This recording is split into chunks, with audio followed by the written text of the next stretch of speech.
दिल्ली से आए अपराधियों ने मुंबई में फैलने वाले थे दहशत लूट की बड़ी घटना को देना था अंजाम। एटीएस की सतर्कता और कस्तूरबा पुलिस के साथ हुए ऑपरेशन में गिरफ्तार हुए डकैत। दिल्ली के 6 डकैतों को मुंबई में डकैती डालने से पहले 3 पिस्टल 2 चॉपर के साथ पुलिस ने किया गिरफ्तार। मुंबई की बोरीवली कस्तूरबा पुलिस स्टेशन की हद में एक हैरान करने वाला मामला सामने आया है, जहां पर मुंबई एटीएस और कस्तूरबा पुलिस स्टेशन को गुप्त जानकारी मिली थी कि कुछ लोग मुंबई में डकैती डालने की फिराक में बोरीवली पूर्व एलोरा गेस्ट हाउस में रुके हुए हैं, जिनके पास हथियार होने की जानकारी मिली। जिसके बाद मुंबई एटीएस टीम और कस्तूरबा पुलिस स्टेशन की डिटेक्शन टीम ने मिलकर एलोरा गेस्ट हाउस के पास जाल बिछाया। एलोरा गेस्ट हाउस में छापा मारने पर 2 रूम से 6 लोगों को गिरफ्तार किया गया, जिनकी झड़ती करने पर आरोपियों के पास से हथियार बरामद किया गया। गिरफ्तार आरोपियों के नाम शहादत हुसैन, रहमत हुसैन उर्फ कल्लू, उम्र 77 वर्ष, बरेली उत्तर प्रदेश, असलम सबीर अली, उम्र 45 वर्ष, गाजियाबाद उत्तर प्रदेश, नदीम मोहम्मद यूनुस, उम्र 40 वर्ष, जामा मस्जिद दिल्ली, रिजवान अब्दुल लतीफ, उम्र 49 वर्ष, लक्ष्मी नगर दिल्ली पूर्व, आदिल मोमीन खान, उम्र 28 वर्ष, दिल्ली पूर्व, नौशाद अंसार शेख, उम्र 22 वर्ष, बुलंदशहर उत्तर प्रदेश के हैं। इन आरोपियों के ऊपर उत्तर प्रदेश और दिल्ली में हत्या और डकैती जैसे कई मामले दर्ज हैं।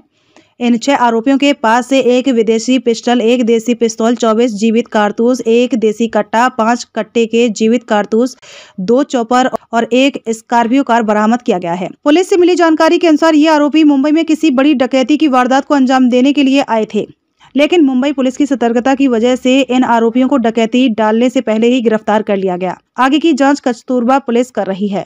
मुंबई से पुलिस महानगर के लिए मोरारी सिंह की special report. Kasturba police station अंतर्गत एक एलोरा गेस्ट हाऊस आहे। या ठिकाणी 6 संशयित इसम हे आले असल्याची माहिती एटीएस पथक जुहू मुंबई यांना मिळाली होती। त्यांनी ती माहिती एटीसी पथक कस्तूरबा पोलीस स्टेशन येथील एपीआय श्री नार्वेकर यांना ती सांगितली। त्यानंतर सदरच्या माहितीवरती जो काही आहे ते वर्कआउट करण्यात आलं। त्या ठिकाणी सापळा रचण्यात आला। त्यामध्ये एटीएस पथक जुहू, त्याचप्रमाणे कस्तूरबा पोलीस स्टेशनचे जे अधिकारी आहेत, एटीसी पथकचे श्री नार्वेकर, त्याचप्रमाणे डिटेक्शनचे श्री आंबवडे व त्यांचे पथक, त्याचप्रमाणे स्वतः सिनियर पीआय आव्हाड यांनी या ठिकाणी सगळं हे वर्कआउट केलं। त्यांनी त्या ठिकाणी सापळा रचला। त्या सापळा रचल्यानंतर ज्या रूम आहेत त्या ठिकाणी तिथे झडती घेण्यात आली। ह्या आरोपींची 6 आरोपी आहेत। 6 आरोपी जे आहेत ते दिल्लीचे आहेत। त्यांच्याकडे स्कॉर्पियो आहे, त्यातून ते आले होते। 2 दिवसापासून ते सदरच्या गेस्ट हाऊसमध्ये होते। त्यांची झडती घेतल्यानंतर त्यांच्याकडे एकूण 3 वेपन्स मिळालेले आहेत, 29 काडतुसं मिळालेली आहेत, 2 चॉपर, त्याचप्रमाणे दरोड्याची तयारी त्यांची होती। त्याच्या अनुषंगाने जे साहित्य आहे ते त्यांच्याकडे मिळालेलं आहे। सदरच्या आरोपींना ताब्यात घेतल्यानंतर त्यांच्याकडे पुढील चौकशी चालू आहे। मॅडम, कुठचे हेतूने मुंबईत आले होते, काय कारण होतं? बरोबर, आतापर्यंतच्या तपासामध्ये असं निष्पन्न झालेलं आहे की सदरचे जे आरोपी आहेत ते दरोड्याच्या तयारीने आले होते। या ठिकाणी ते मुंबई व मुंबईच्या आजूबाजूतील परिसरामध्ये ते रेकी त्यांची चालली होती आणि कुठेतरी ते दरोडा टाकण्याच्या तयारीमध्ये होते। त्यामध्ये त्यांचं टार्गेट हे ज्वेलर्स शॉप असं होतं।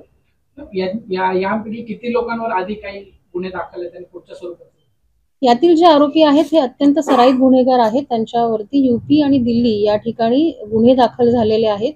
यातील जे आरोपी आहेत ते मर्डरचे आरोपी आहेत। त्यांच्यावर चेन स्नॅचिंग व इतर रॉबरीचे देखील गुन्हे दाखल आहेत। मॅडम, हे किती दिवसापासून इथे रेकी करत होते आणि या हॉटेल गेस्ट हाऊस मध्ये थांबलेले होते? हे 2 दिवसापासून या हद्दीत आलेले होते आणि 2 दिवसापासून त्यांचं हे काम चालू होतं। यांचा संबंध कुठच्या गँगशी निष्पन्न झाले का आतापर्यंत? आतापर्यंत तपासामध्ये असं कुठल्या गँगशी निष्पन्न झालेलं नाही। पुढील तपासामध्ये आम्ही ते बघतो। यांच्यामध्ये मास्टरमाइंड कोण आहे किंवा यांना कोणी हँडलर होतं? सध्याचे जे 6 आरोपी आहेत त्यातील एक त्यांचा मास्टरमाइंड आहे। त्याचं नाव शहादत हुसेन, रहमत हुसेन उर्फ कल्लू असं आहे। त्याच्याकडे आम्ही आणखीन तपास करीत आहोत। मॅडम, याच्यामध्ये अजून कोणी इन्व्हॉल्ड आहेत का? त्याचा तपास चालू आहे।